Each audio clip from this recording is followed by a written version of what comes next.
Good day everyone, we are here to conduct some interview on physical activities. So let's start. So sir, pwede ba ikaw ma-interview? Yes, sir. Okay.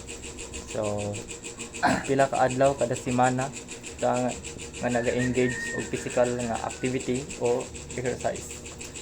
Sekarang saya trade mga tulungan na 3 days per week. Okay. So unsang klase sa physical activity pud nga kasagaran nimo ginabuhat? Kanang dumbbell. Dumbbell. Dumbbell exercise tapos kanang push up. Kanang squat. Kanang squat para likon po ba. Okay. So pila ka minuto pud ka mag exercise sa adlaw? Alaw. Kung buhat to kay sekarang 2 hours gid na ano. Kay para mas makuha yun yung lawas na nawa. Okay, kanang nagabuhat ba ka og mga moderate nga activity sama sa paspas nga paglakaw, pag bike o pagsayaw? Oo. Incorporate ko na mga sayaw na ko mga palakaw. Pagpaspas ug lakaw, sa pag bike. Malakay. Nagbuhat ba ka og mga grabe nga activity sama sa pagdagan, kanang sports or bugat nga exercise? Oh, yes.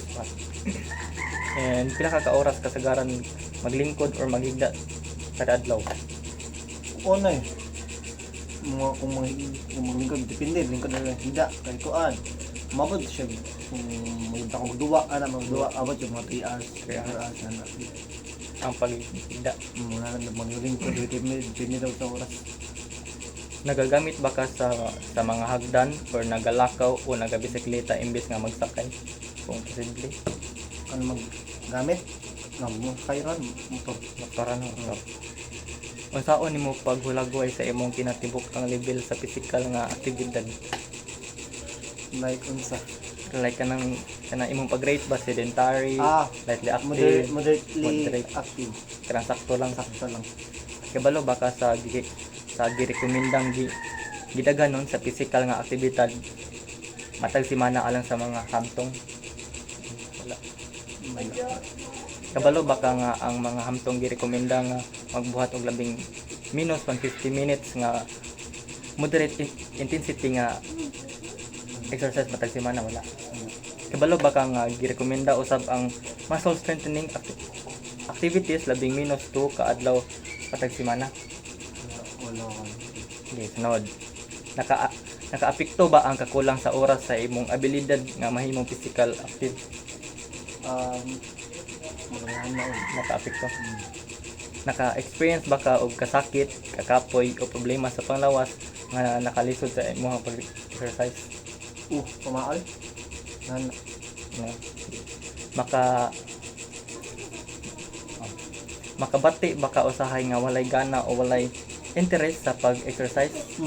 So, wala nang exercise sa mga exercise sa 1 week na 20 palora kasi wala na kapoy.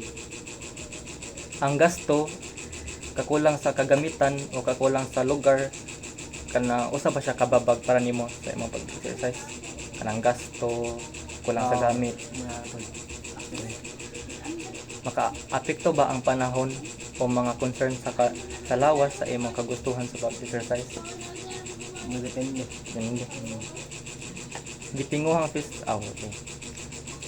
So, unsang mga activity ang gusto nimong mabuhat nga dili dayon kakapuyon? Kuha na eh. Kanang pagsama sa dumbbell ka mga dumbbell. Pero kana namang saksakto ra sabra kuha padayon ba kung push up pod kagay kung push up na squat dili ko po yun. Kasi sa dumbbell si mana. Dili ra sa kapoy. Okay, so last, diyon sa nimo gusto nga mo improve ang imong endurance o physical nga performance sa umaabot? Like, usa nimo ka gusto nga mo improve pwede mong endurance sa always exercise every day. Kung nga ka mo improve mo healthy life. So, mara to sir. Nag-sir, salamat sir. Thank you, sir. Okay, thank you.